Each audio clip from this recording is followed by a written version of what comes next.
Hey, what's going on? Hello, hello again, hello again. For those of you that play guitar and piano, this is going to be very similar to the lesson I did where I was playing bass, and it was looking at Mary Had a Little Lamb on bass, which you could also apply to the guitar on the low four strings, which are the top four strings, the lower sounding four strings. But either way, the idea is still the same. It's really good for you to get used to thinking in terms of key. And this works as a melodic exercise as far as taking a really simple melody like Mary Had a Little Lamb and playing it on your instrument in multiple keys. What this does is it'll solidify your knowledge of the major scales, and it'll help you to start thinking in terms of scale degrees as opposed to just this is a scale, this is the chord, that sort of thing. Now, this is actually the second time I'm filming this because I realized that I left some important stuff out of the first video. And this is not going to be it's going to be a little bit different. It's not entirely different from the guitar, but it is. Because with the bass, the interesting thing about bass is because of the relation of the strings with each other, you can just shift your fingers over and the intervals will be the same. So you basically just have to make sure you're starting from the right place and you can play the same melody in the new key. Now, I also don't want that to be a crutch because it's also important to actually learn which notes are which. But the difference between that and the piano is that you can't just shift over your fingers and then it automatically works every single time. Not like the bass. Not to say that the bass is easier or anything like that, because when you get to the guitar, the fifth string from the top is a slightly different tuning. It's a different interval, which makes it kind of throws a monkey wrench in that. I will be doing a video about that very soon. But with the piano, it's much more important to really know the keys the different notes that are in each key. So that's why this exercise is going to be really good for those of you that want to get better at piano. And it's going to be really good for all of you if you just want to be better at theory anyway. So we're going to use Mary Had a Little Lamb again, and we're going to do it in C. All right, so from here, all you need to do is put your hand on the keys with your thumb on the first note of that key. And so we're playing it in C, so it's on the C, right? Which I hope you guys remember that the C is the first white key right here next to the two black keys that are together. So first five notes of the scale, right? C, D, E, F, G, right? And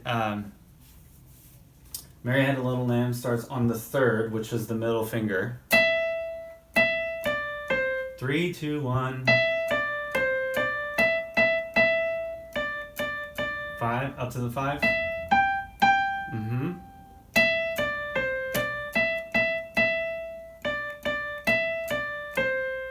All right, cool. So that is pretty straightforward, right? Now, let's jump into another key, something that's a little harder but not too hard. Let's go with E, right? Move over to E, where the E is, starting on that key, there's your E. And in the first five notes in the key of E are E, F sharp, G sharp, A, B, right?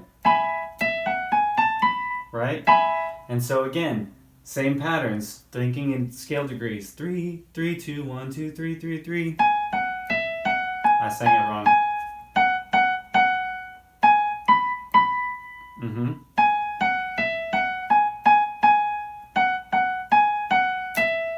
All right. So this is going to be a great exercise, especially for somebody that's looking for something a little bit more challenging. You're welcome to pick a different melody if you want. I like using something really simple that's only 5 notes, excuse me, because then you're not shifting around and moving your hand position. because this is just a concept that's going to be good to just really solidify and get in your mind for now, and then then you can move on to other things that are a little bit more tricky later on down the road. Now, if that's just a little too easy for you, I'll give you one more thing that you can do that can make it just a little bit more challenging before we throw in a bigger monkey wrench into it later. And that is add some accompaniment in the left hand. In the left hand, I would suggest playing 1-5-1 as the accompaniment. And we'll do it in D this time, make it a new key, D. Okay, so 1 and 5 in D are what? D and A, right? 1, 2, 3, 4, 5, A. That's the 5, that's the 1.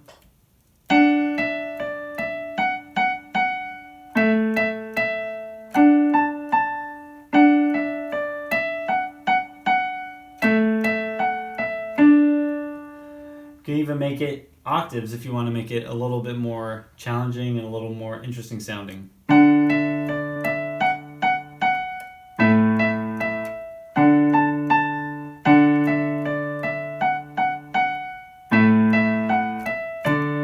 Right? And so from there, I think that it would be really beneficial to do that and focus on doing it in multiple keys until you eventually are able to do it in all keys, even the quote-unquote hard ones like F sharp.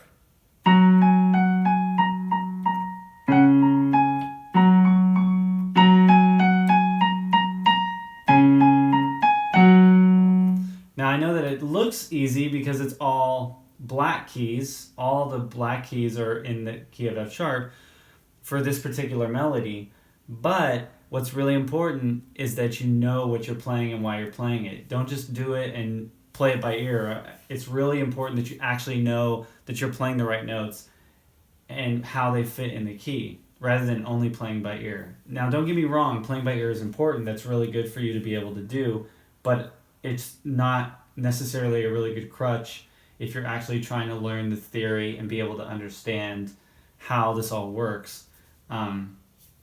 Especially with my master plan about how to make it a little bit more exciting and challenging down the road in a different way. All right, so go ahead and check that out. Work on it. Take some time. Do one key at a time until you got all 12 keys. Don't forget to send me some videos so I can see how you're doing. Ask me any questions you got.